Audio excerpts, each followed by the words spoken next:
I met Pat when I was a postdoctoral fellow, transitioning to be a new assistant professor. I think it was in Toronto about 25 years ago. It might have been longer, but I'll say 25. I thought it was longer, but 25 sounds so much nicer. We were at a meeting that the Canadian Health Services Research Foundation was hosting.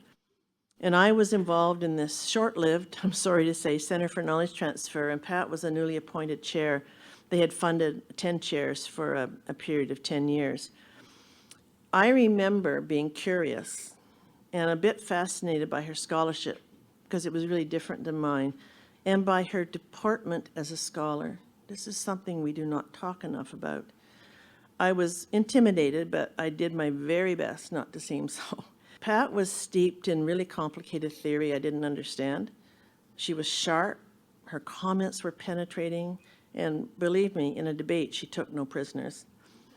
But she was friendly and welcoming, and most importantly, I remember how kind she was. That has stuck with me forever. We crossed paths off and on, and then Janice Keefe got us together for a team meeting in Toronto on her Salty project. And then we kind of were going our own ways and doing our own thing, and COVID happened. So when I chaired those committees for the Royal Society on restoring trust, they let me pick who I thought should be on the committee and who I thought had the best background, which doesn't often happen.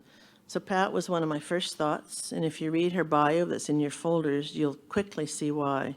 She's researched long-term care for decades, published many important books, supervised many young scholars, and her commitment and her credentials are impeccable. She's a sociologist, I'm a nurse, worlds apart, an important scholar in the area of women's studies and the influence of gender on work and care, and of work and care on women. She's a highly skilled and experienced qualitative researcher. I am none of those things. Where we find common ground is in long-term care and how much we believe older adults deserve so much more than Canada provides. And I suppose in our stubborn tenacity and willingness to keep on carrying on. She's the only researcher I know who somehow had the Prime Minister declaring that the conditions of work are the conditions of care. I nearly fell off my chair at one of his regular COVID press conferences, and addressing the long-term care situation, he said that out loud. My first reaction was, well, it's not like you thought this up. But then I thought it doesn't matter. What matters is getting the word out. So please join me in welcoming Pat Armstrong.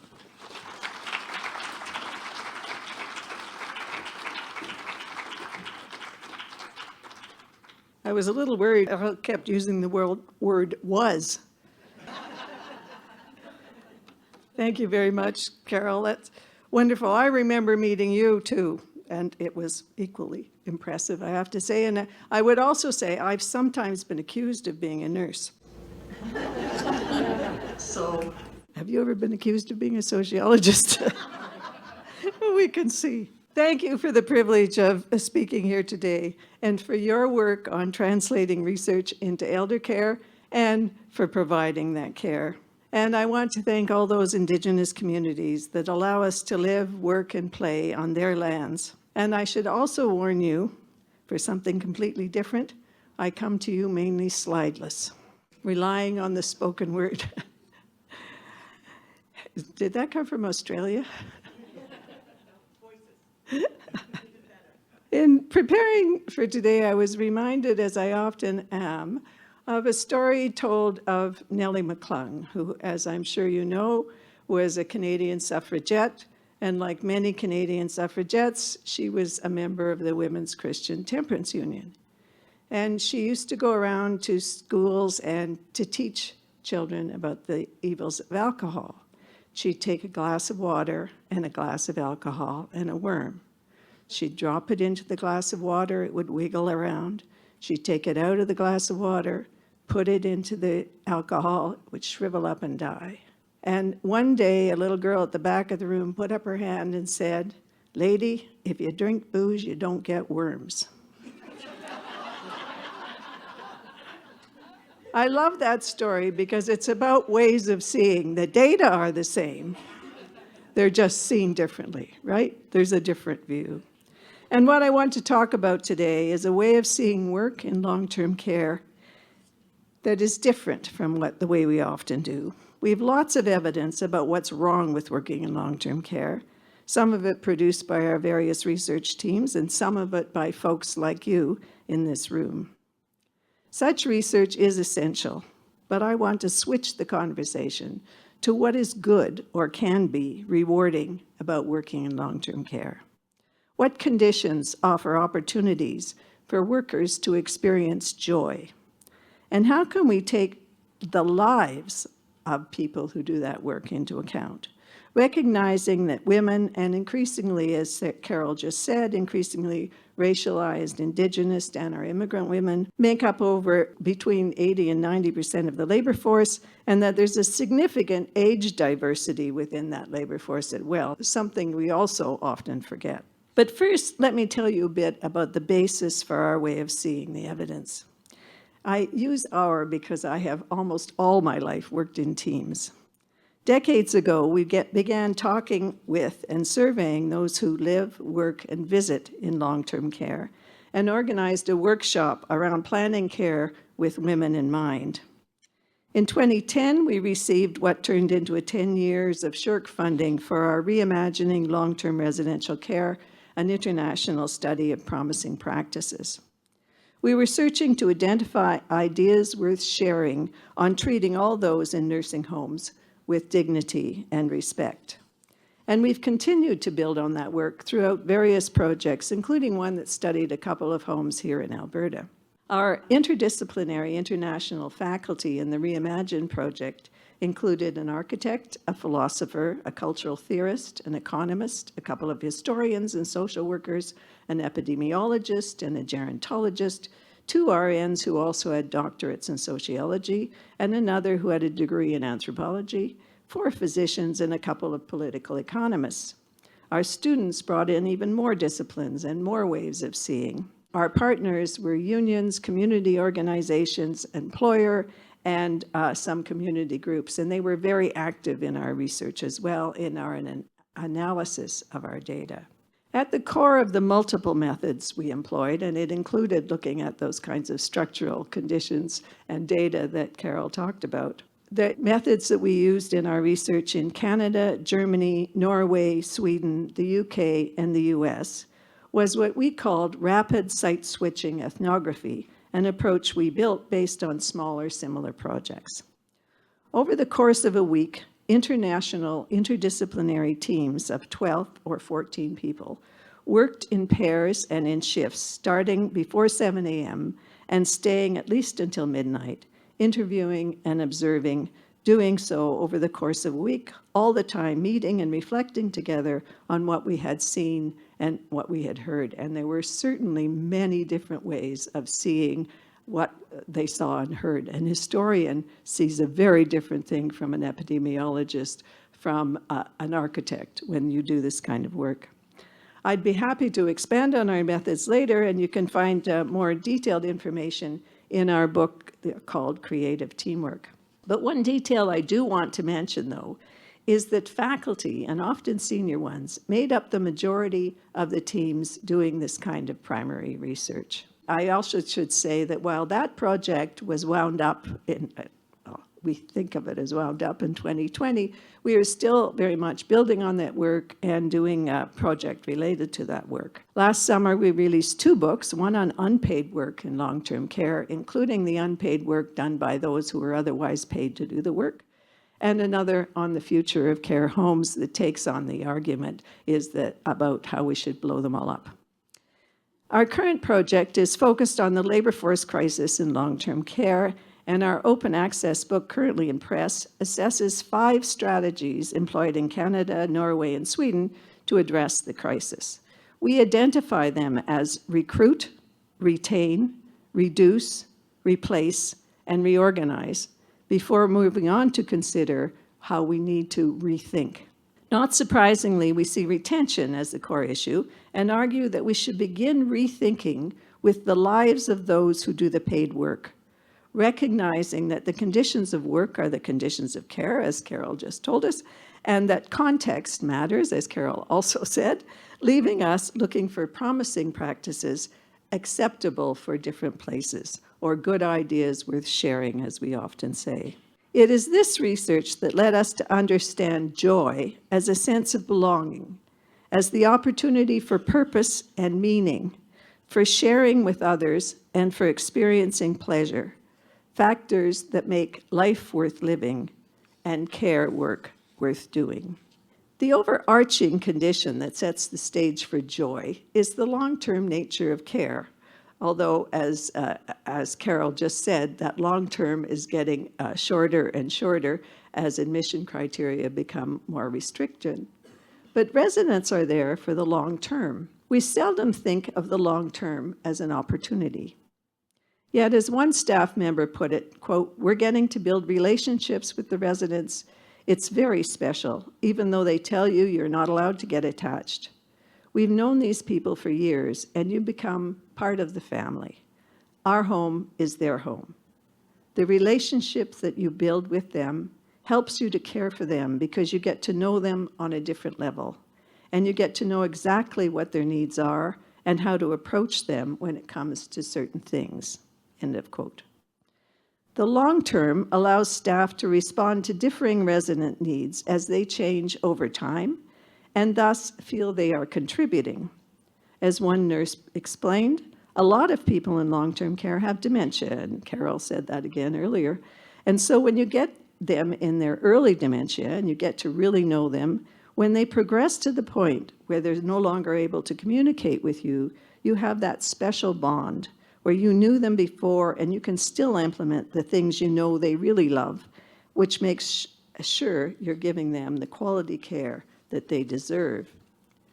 To quote another nurse, it's about making a real difference in residents' lives. If they're hurting, I can help ease that suffering for the most part. I can make them warm. I can get them something to eat. I can help them find something that's lost. I can help them with social activities. Those little things are about quality of life. It's rewarding to go home at night to know that you've made a difference. These are quotes from nursing staff in Canada, but we heard very similar things from other staff here and abroad. Housekeepers, for instance, talked about feeling good when they shared stories and jokes with residents and their families.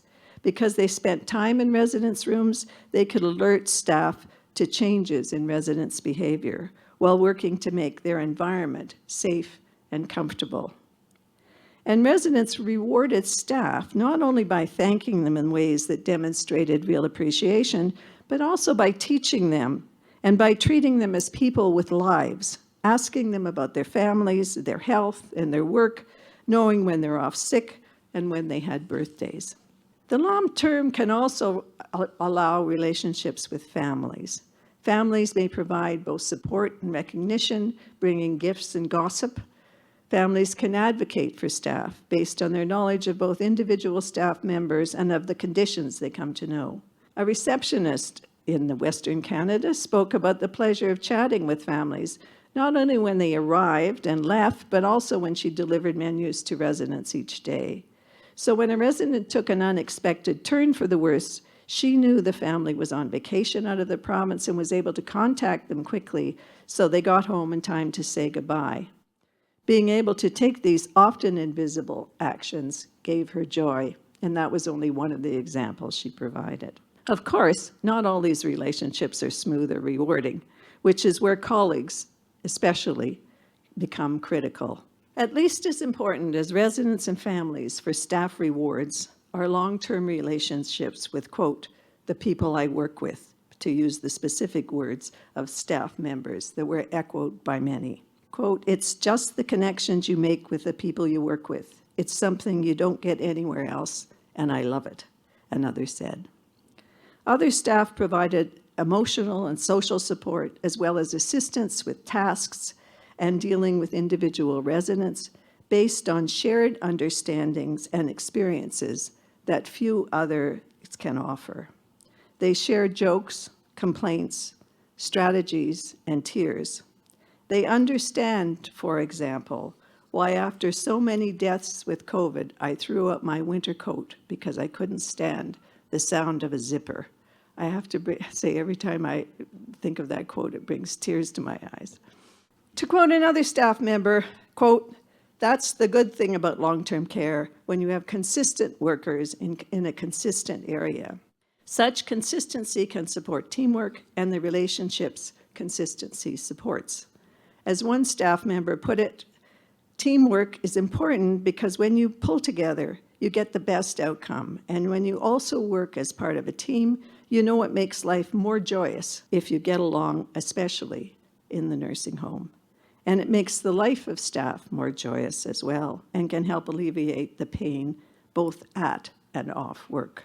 The long-term tenure of care can provide the opportunity for rewarding relationships, but multiple conditions are necessary for these relationships to develop and to bring rewards.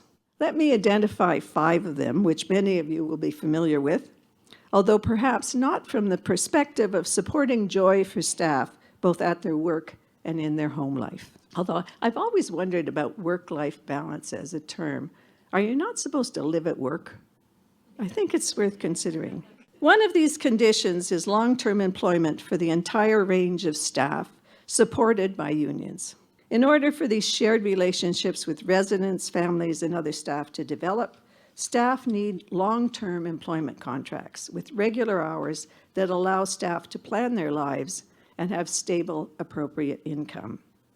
Yet more and more contracts are short-term, casual, or part-time, with less stable scheduling and more services contracting out and fewer benefits such as the really critical sick pay, as we came to see in COVID. Indeed, full-time regular employees are frequently the minority of the staff. Instead of supporting relationships, these precarious workers disrupt them while also creating more work, more stress, and more hazards for the regular staff. Even if the care plan says so, a traveling nurse is unlikely to know what worked in dealing with the green peas that can be a trigger for Mrs. Smith, or that a family member often gets upset when she sees her mother in bed. And the care plan doesn't say that a staff's member mother died recently, or that another has a new baby at home. And they seldom share the same jokes based on a history together and on trust built over time. When dietary work is contracted out, for example, this not only separates staff from each other as well as from families and residents, but also separates dietary staff from opportunities. We've talked to numerous women who began working in nursing homes in the laundry, kitchen, or housekeeping and were able to work their way into becoming part of the nursing staff. A more flexible division of labor also helped, building solidarity and opportunities for promotion. We're often told that part-time and casual work is women's choice. The girls just want it. I've been told over and over again. Always girls. But when a Canadian home offered full-time employment to anyone who wanted it, virtually all the staff took the opportunity. Not incidentally, the home actually saved money in doing so because it didn't have to hire expensive agency workers and staff turnover was reduced. Another Canadian home, also here in the West, had their own regular part-time staff to fill temporary staffing issues like maternity leaves or vacations, and offered these part-time workers any full-time position that became available. Women who preferred part-time work for periods of their lives knew they could return to full-time work. All the staff knew each other, their residents, their families, and the place. They knew where the diapers were hidden. And the opportunities for joys in relationships increased.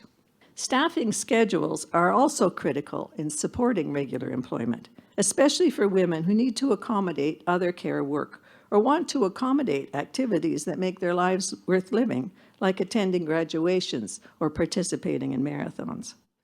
And we need to recognize that these other activities can change over time and with the age of the worker, particularly an issue now. Predictability and choices in scheduling are major issues for staff and crucial for organizing their lives. In one Alberta union proposal I was just reading online, the contract promises staff a say in scheduling, as well as at least 2 weeks' notice of scheduling, and it allows individuals to switch shifts if they want with other similarly qualified staff. And our Swedish partners are telling us that there's a new proposal to shorten what is considered a days of paid work and a week. What is a week? In other words, shorten the work week and the work day, as we did 50 years ago when we went to a 40-hour or 38-hour work week. Thinking about women's lives in relation to scheduling also means thinking about things like access to safe travel, given women are more likely than men to rely on public transit and to be at risk waiting alone for a bus at night. When we were in the United States, I raised this, and the care home said, yeah, that's why we let the women carry their guns loaded. It was in Texas, by the way. Like access to nutritious and culturally appropriate food, given that women may have little time to prepare their own lunch after looking after their families. Like access to a place to rest and put up their feet, given much of the work is done while on their feet. Like access to a place to grieve, given the frequent deaths. And of course, access to childcare, children's care, and respite or elder care, given women's disproportionate responsibility for such care, to name only some of the gendered implications of scheduling. All these can make it more possible for women to deal with shifts that are necessary to care and to stay in the job, which in turn helps build relationships and make their home lives less frantic and frenetic. In addition to the continuous employment and scheduling conditions that can support rewarding work, a second condition is support for the continual development and recognition of the skills necessary to promote relationships, something Carol also raised earlier. As we were reminded again and again in our ethnographic work, all staff require skills, and all staff do care work. Indeed, we were repeatedly made aware of how central food, laundry, and housekeeping are to residents, family, and staff, and how this work is integrally related to what is understood as nursing work, as we explain in our book, Wash, Wear, and Care. I have to tell you, every of the 40-some homes I've studied, one of the first things we hear about is food, but the next thing we hear about is clothes and laundry. You know, clothes are about dignity, they're about identity, it is about what you bring to the home that is really important about you. And when we say give them a list like in camp and everything has to be boiled and they see mom's sweater walking down the hallway, it doesn't feel very dignified or joyous. Yet too many skills are assumed rather than supported, especially skills long associated with women's work in the home and those taught by women to each other as they work. And that's something we really need to remember and make visible. This includes skills involved in building relationships and skills involved in cultural understanding. Too often, we saw training focused on narrowly defined tasks done through videos with workers sitting alone. When we asked a recently hired recreation graduate what surprised her about the job after she said being required to feed the cat, she said she was told to assist residents with eating.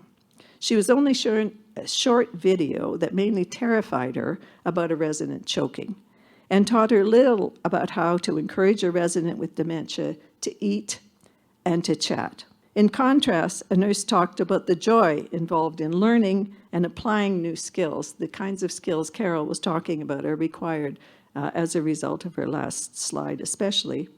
Quote, there are multiple and changing demands, but once you get into that groove and it's not unfamiliar territory anymore, you just feel like you're on top of the world and I can handle it. It doesn't matter.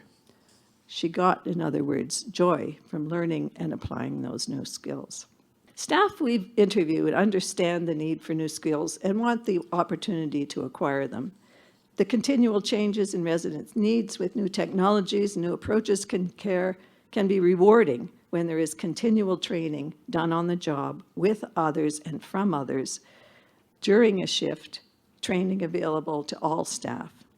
On-the-job training with others can also mean that women can move from dietary to care aide to licensed practical nurse. Continual training in recognizing cultural differences and in preventing discrimination in all forms is not only necessary to staff, but also for the families and the board members who need to be educated about the skilled nature of the jobs as well. A third critical condition is realizing the opportunities for joy in long-term care is the autonomy to apply the skills to working with residents, family, and other staff.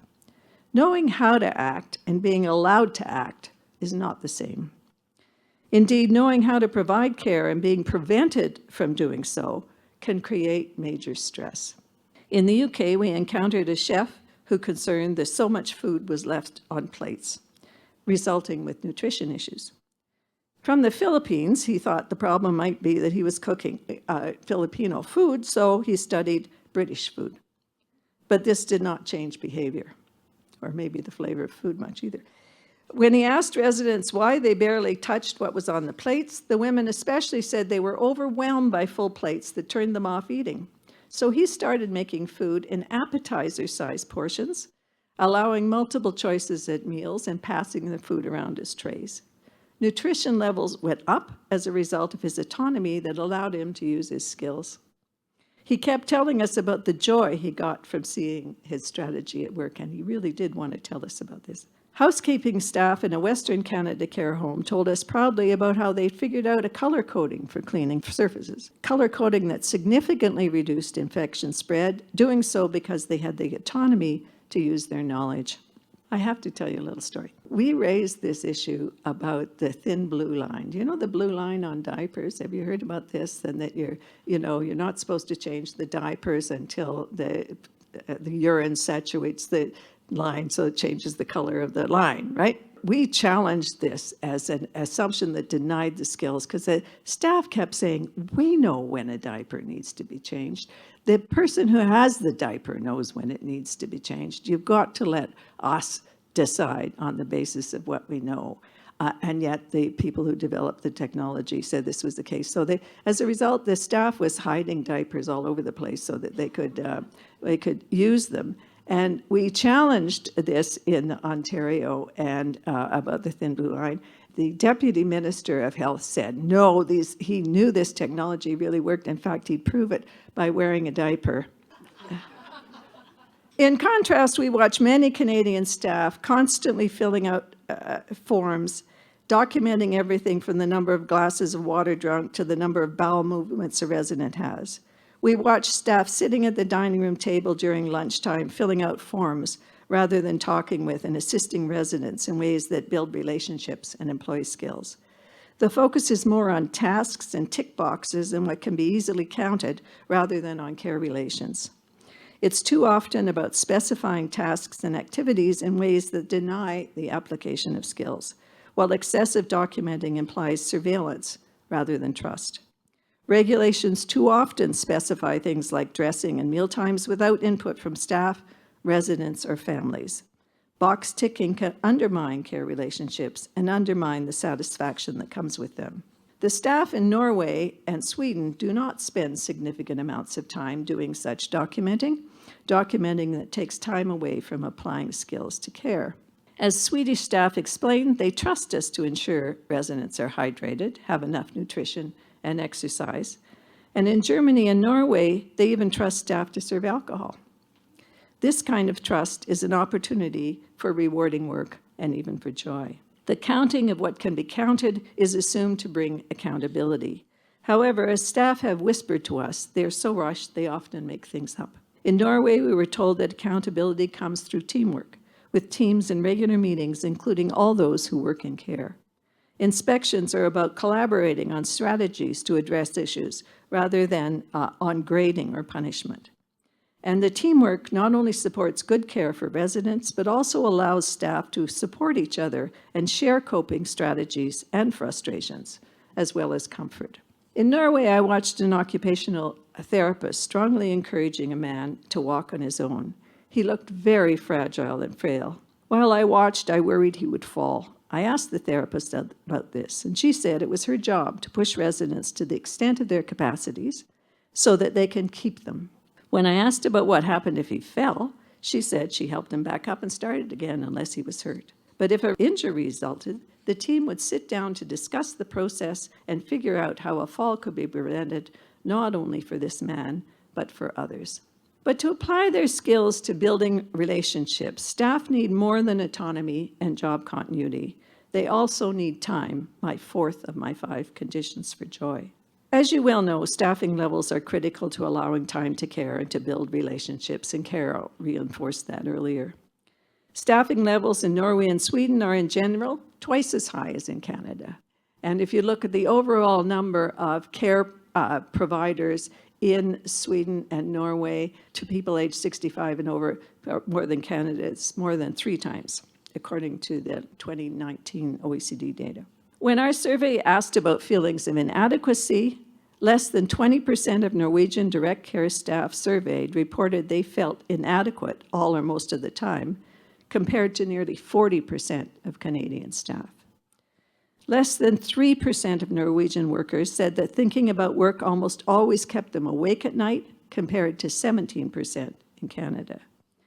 And while 43% of Canadian direct care workers said they almost always finished work feeling mentally exhausted, this was the case for only 8% of the Norwegian workers. 60% of the Canadian workers, compared to 30% of the Norwegians, reported that they almost always ended the day physically exhausted. Although their resident populations are quite similar in terms of diagnosis, nearly 40% of Canadian direct care workers reported experiencing violence more or less every day, compared to just 7% of Norwegian workers. An aside, I should say Hugh Armstrong, who always vets my speeches, commented that I had just criticized counting, and here I am counting. I do think some things are worth counting, but it's hard to count joy. As Einstein is said to have said, not everything that counts can be counted, and not everything that is counted is worth counting. Back to the survey we did well before the pandemic, and when residents had fewer complex health needs. But the staff levels haven't changed, as we also heard a minute ago. There's every reason to believe we would see similar or worse patterns today, and indeed we have some data to suggest that's the case. Patterns that can be linked to staffing levels and to time to care. Indeed, in our most recent research, we asked about the impact of the work on their life at home. Women talked about screaming at their children, fighting with their partners, not participating in family events, and many health issues that you know well. When one woman in a group interview we did recently said, "No sex," we thought it would get a laugh, but instead it got a whole lot of nodding heads. It kind of sums it up. These consequences for women's lives at home cannot be addressed by relying primarily on meditation, counseling, weekly awards for Nurse of the Week, and yoga, although I don't object to any of them, I should make that clear. More staffing and more full-time staffing will not solve all the issues, but they are essential conditions for safe and rewarding work built on relationships and on time to care. This takes not only more time created by more staff, but also more flexibility in responding to a wide range of care needs in ways that recognize and exercise skills. For the nurse I quoted earlier, who talked about the joy she had with making a resident warm, getting them something to eat, and finding something that was lost, all takes time. In a Swedish complex, the occupational therapist worked with a group of people with Down syndrome who lived across the lawn from the nursing home to design and build a sense garden. We often saw staff assisting residents in the garden, with both residents and staff enjoying the sounds, sights, smell, and feel of the place. In contrast, too many of the Canadian staff told us they didn't have time to walk residents to lunch, let alone wander in a garden, and that Canadian staff wheeled residents in a chair instead of making a chat and a walk to lunch. This need for time includes time to participate with others in decision-making and to teach each other, sharing knowledge.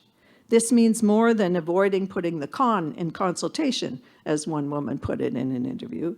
It means recognizing that those who do the work are experts on the work and on the conditions under which the work is done. In Sweden, we saw staff gathering in the morning over coffees to strategize about the day, supporting each other, having a laugh, while also considering any issues that have arisen and deciding what is to be done. They were also consulted on all kinds of issues, like what kinds of photographs to put up. Much of this list of conditions will be familiar to you because they have received so much attention, and some of it drawn by folks in this room. although I hope I have added to your way of seeing them.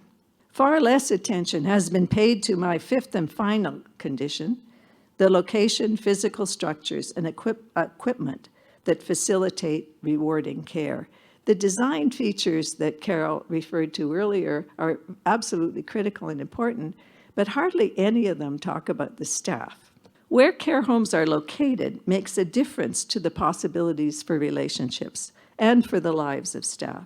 When they are located within communities with shops, services, and families close by, both staff and residents can maintain relationships. Staff can get their family work done more easily and get support and recognition from the community. In Norway, we studied a home built into a huge complex that had a town swimming pool and cinema, a daycare, a cafe, a spa, and a climbing wall, all readily accessible to staff, residents, and families, as were the stores and churches across the central square. Involving staff in designing equipment and physical facilities can also bring joy, as well as safer and easier care. Taking gender into account in the design is equally important, as Karen Messing's research so clearly shows. One example for us came from Sweden, where the housekeeping staff designed a new cleaning cart that was not only easier for women to push, but also easier to clean and to fit into cramped spaces. Seeing their design put into practice brought joy from the respect and recognition, as well as from the application of their knowledge. And they don't go home with the physical pain caused by those old carts. Let me add one more thing of many I could add: easy access to toilets, especially for women who have given birth or are going through menopause. And cupboards that women can reach. It is truly astounding to go into places and see that anyway. In sum, staff have told us joy is about building and sustaining relationships with residents, families, and other workers. And it's about applying their skills as well as participating in decision-making, which in turn allows them to make a difference in not only residents' lives, but also in their own. We too often forget that staff have lives and homes too, and that those lives change with age, race, culture, sexuality, and other aspects of their individual lives. We need to continue to look at conditions that allow such relationships in and out of paid work to flourish. We frame our forthcoming book around the right to care, by which we mean the right to access quality care and the right to provide quality care. We are under no illusions about how difficult it is to work and live in long-term care. However, we're convinced that there can be opportunities for joy in the work if we attend to the conditions of that work. I'm sure some of you are saying, we know all this, but we can't afford it, as Carol raised earlier. However, even if we ignore the cost to dignity and respect, we still need to think of the financial costs of not addressing these conditions. Women are responding with their feet, leaving the jobs, and all the money we spend on recruitment and education will be lost if they leave the work, not to mention the expenses, health consequences for staff that we will all pay for. Investing in joy can bring a host of rewards. Thank you, and I'm looking forward to your response and commentary.